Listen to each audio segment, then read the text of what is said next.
আজকের এই ভিডিওটা আমার হৃদয়ের একদম কাছের।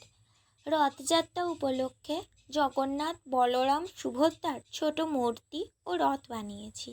এই মূর্তি শুধু একটা শিল্প না, এটা আমার ভক্তি, আমার বিশ্বাস আর ঈশ্বরের প্রতি ভালোবাসা দিয়ে তৈরি। জগন্নাথ মানে জগতের নাথ, যিনি এই বিশ্বকে চালনা করেন, আমাদের রক্ষা করেন আর আমাদের প্রতিটি অনুভব জানেন। তিনি আমাদের কাছে ভগবান বিষ্ণুর রূপ, আবার কারো কাছে তিনি কৃষ্ণের রূপ।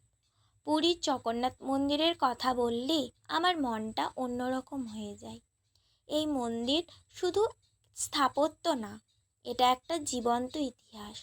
1000 বছরেরও বেশি সময় ধরে লক্ষ লক্ষ ভক্ত এই মন্দিরে এসে তাদের প্রার্থনা জানিয়ে গেছেন। আর রথযাত্রার দিন তো যেন এক আলাদা রকমের জাদু ছড়িয়ে পড়ে। শোনা যায় অনেক বছর আগে রাজা ইন্দ্রদ্যুম্ন ছিলেন মালব দেশের একজন পরম ভক্ত ও ধর্মপরায়ণ রাজা। তিনি শ্রীকৃষ্ণের একজন একনিষ্ঠ ভক্ত ছিলেন এবং সবসময় চেয়েছিলেন এমন একটি মন্দির গড়ে তুলতে যেখানে তিনি ভগবানকে নিজ হাতে স্থাপন করবেন। এক রাতে তিনি স্বপ্নে দর্শন পান।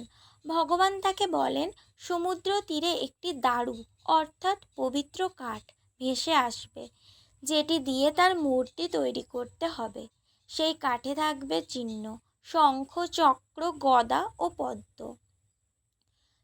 তখন রাজা ইন্দ্রদ্যুম্ন সেই কাঠ খুঁজে পান এবং মূর্তি নির্মাণের জন্য একজন অদ্ভুত কারিগর আসেন, যিনি ছিলেন স্বয়ং বিশ্বকর্মা। কিন্তু তিনি শর্ত দেন, কেউ যেন মূর্তি তৈরির সময় তার কাজ দেখতে না আসে। কিন্তু অনেক দিন দরজা বন্ধ থাকার কারণে রানী উদ্বিগ্ন হয়ে দরজা খুলে ফেলেন।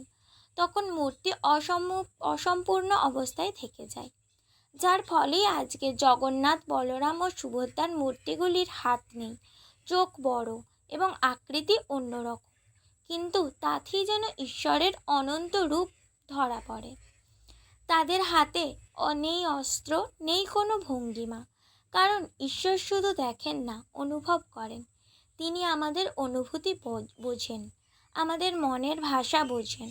রথযাত্রা এই উৎসবটি ঠিক যেন ঈশ্বরের নিজের কাছে টেনে আনার উৎসব। আমরা রথে করে জগন্নাথকে নিয়ে যাই আমাদের হৃদয়ের ভেতরে। আর সেই রথ টানা মানে শুধু দড়ি টানা নয়, টানা মানে ঈশ্বরকে হৃদয়ে আহ্বান জানানো। আজ আমি যখন এই মূর্তি বানাচ্ছিলাম, তখন আমার মনে হয়েছিল যেন আমি নিজে ওনাকে গড়ে তুলছি। প্রতিটি রেখা, প্রতিটি রং যেন আমার হৃদয়ের ভক্তি মিশে আছে। আমি চাই এই ভিডিওটা দেখার পর তোমাদেরও মনে হোক, হ্যাঁ, ঈশ্বর আমাদের সবার ভেতরে আছেন, শুধু দরকার তাকে অনুভব করার।